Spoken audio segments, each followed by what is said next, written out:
नमस्कार मित्रांनो, लग्नानंतर होईलच प्रेम या मालिकेच्या येणाऱ्या पुढील भागात आपल्याला पाहायला मिळणार आहे की आता वसू आत्याचे सत्य हे नंदिनीने सर्व घरच्यांसमोर आणलेले असते.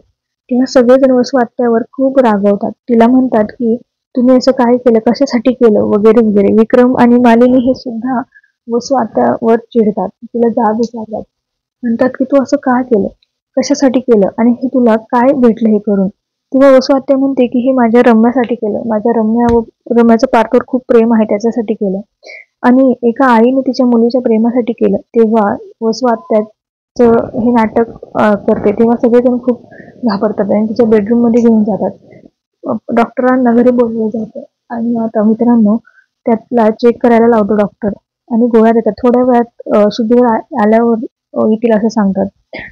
वसू आता शुद्धीवर येते तेव्हा काव्य त्यांना जाब विचारण्यासाठी जाते. तेव्हा रम्या तिला म्हणते, थांब, माझी आई दुखत आहे तिथे, तरी तुला हा विषय काढायचा आहे का? अजून माझ्या आईला किती त्रास देणार आहेस तू? तेव्हा सगळेजण बाहेर जातात. तेव्हा काव्याचा मोबाईल हा आत्याबाईच्या बेडरूम मध्येच असतो.